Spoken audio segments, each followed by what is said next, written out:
All right, so the Secretary of Defense posted a video to the Office of Secretary of Defense, probably through the public affairs folks, addressing the whole OPM email situation for civilian DoD employees.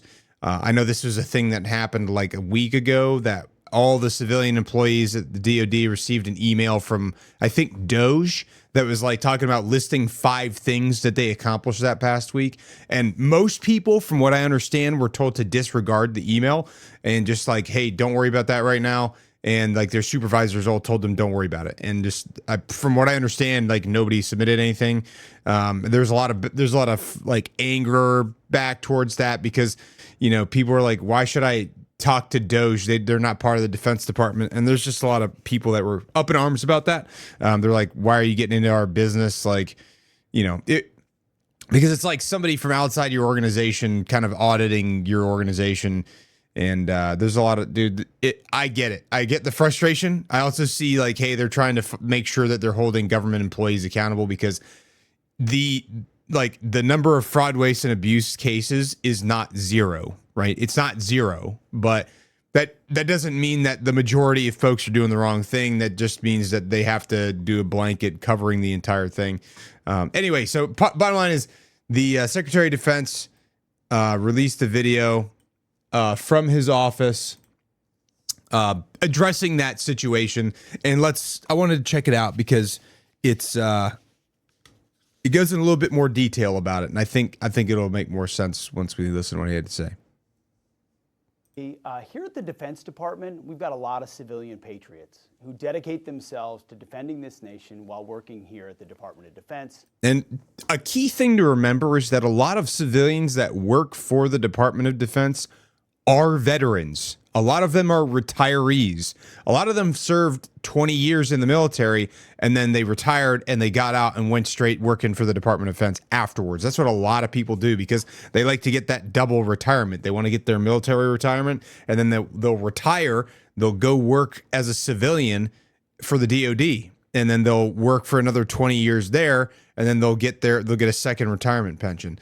Also, a lot of folks that even if they only did 4 years, there's a ton of veterans that stopped after 4 years and rolled into working for the Department of Defense workforce as a civilian because it's just like an easy transition because like you understand the situation, you understand the lingo, you understand the jargon, you understand the culture, you understand how to get around base, you understand how things kind of work in the military, and so. That's a key thing to just mention. And a lot of them, many of them, most of them are critical to our national security. And as we work to restore focus on DoD's core warfighting mission under President Trump's leadership, we recognize that we cannot accomplish that mission without the strong and important contributions of our civilian workforce. Right. But it's a really big workforce. Yes, it is. Which we recognize. It's huge. Now, on February 22nd of this year, OPM sent an email to all federal civilians asking them to provide, you remember this, approximately 5 bullets of what they did last week, describing their accomplishments. Well, the Department of Defense employees received direction to, at first, just initially pause responding to this request to OPM, just to pause. Now, as we said, following a review of Pentagon procedures and consultation with the Office of Personnel Management, because we work on topics of national security, of sensitivity, of classification. We needed to be careful on that front. Yeah. I am now What he's talking about is, you know, obviously if you work in a sensitive compartmentalized information section or something like that, obviously you're not going to be sending a bunch of like critical compartmentalized classified information through emails saying, hey, I was working on this project or I was doing this thing today, you know? So that's the tough piece. If it's classified or if it's like, you know, TSSCI or if it's like compartmentalized information that's not supposed to be released to people. Obviously you're not going to respond to a unclass email with classified information because then you have spillage and all that stuff and that you don't want that. So that's what he's referring to there. This is now. I am now directing each member of the departments is where he left off. Each member of the department's civilian workforce, just civilian, to provide those 5 bullets on what they accomplished in their specific jobs last week. Wait, hold on. Let's go back. I am now directing helpful on that front. I am now directing each member of the department's civilian workforce, just civilian, to provide those 5 bullets. Okay, so now the Office of Personnel Management, right? Now, what does the Office of Personnel Management do? Let's talk about it. Okay. So the U.S. Office of Personnel Management, this is on their website. All right, it says the U.S. Office of Personnel Management serves as the chief human resources agency and personnel policy manager for the federal government. Congressional budget justification and annual performance plan. Who we are, building a highly effective 21st century workforce to serve the American people is the challenge we're built for. What we do. OPM's divisions, offices, and their employees implement the programs and deliver the services that enable the agency to meet its strategic goals. Let's see what that says. What we do. Let's see. OPM leads workforce management for the federal government, whether you're a federal job seeker or a current or retired federal employee, a human resources professional, or member of the public. Our work affects you. Our responsibilities cover 3 broad categories. We set and enforce the background check processes that determine individuals' fitness to serve in the federal workforce. We provide human resource policies, services, and oversight to federal agencies so they can hire and manage their workforces effectively. We develop and administer quality, cost-effective employee benefits programs, including the Federal Retiree Pension Program. Workforce management. OPM guides and supports federal agencies' workforce management. We develop and oversee government-wide workforce policies and systems that are responsible for certain government-wide personnel management activities, such as the pay classification system. We provide technical support and guidance to help agencies successfully implement these policies and systems. We also steward and implement administration workforce-related priorities and goals. Our support for agencies includes usajobs.gov, the official job site of the federal government, relied on by federal agencies and 70 million annual visitors as the main portal for recruitment for federal employee opportunities.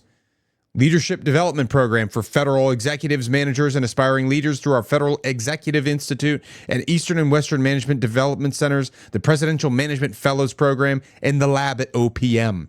The modernization of human resources information technology, including systems such as Enterprise Human Resource Integration, USA Learning, USA Staffing, USA Hire, and USA Performance. Access to and oversight of pre-vetted private contractors available to serve agencies' needs in human capital management, organizational design, and learning and development. Okay, so they vet and oversight private contractors too, looks like. And then oversight of human evaluation of human resources programs and systems to ensure their effectiveness, compliance with federal law, and adherence to merit system principles. Protection of federal employees' procedural rights through the adjudication of position classification appeals, job grading appeals, Fair Labor Standards Act claims, and compensation and leave claims. Okay. Well, so that's what the Office of Personnel Management does. And those are the people that are kind of like overseeing this thing. And he is directing. The Secretary of Defense is now directing that civilian employees will provide those 5 bullets. What they accomplished in their specific jobs last week to reply to that email and CC their immediate supervisors. It's a simple task, really, as Elon said, the president recognized in our first cabinet meeting, just a pulse check. Are you there out to DoD civilians? Now, all those... Just a pulse check. Are you alive? Are you alive, and are you able to still continue working? I guess I get it. I get it. You know what I mean? Like, is it annoying? Is it frustrating maybe for some people? Probably. It's probably going to be like, okay, this is just another extra thing I have to do. Because, I mean, especially like navigating the bureaucracy as a DoD civilian, it's probably frustrating because there's so many like things you have to do, like as far as the bureaucracy is concerned. But, you know, it is what it is. It's just something else you'll just not be able to knock out. You just put in 5 bullet points real quick. You send them up. You know. I get it's frustrating, though. See, he says, now all those DoD civilians will receive an email outlining the next steps, okay? Civilians will receive an email outlining the next steps. We'll get that email soon that they need to take in order to comply with this initiative. And then the reports will be consolidated internally within the department to comply with the OPM directive. It's really simple and straightforward. The directive to civilian employees will be clear. Reply to the email, CC your supervisor, provide without any classified or sensitive information, basic topics of what we did last week, and that we will take that into consideration as we make sure we're being as focused and as tailored as possible in looking at how we streamline our workforce to both meet the fiscal demands of the moment, but also ensure we have the strongest, most viable fighting force in the world. Thanks. Interesting. Yeah. U.S. Department of Defense. Okay.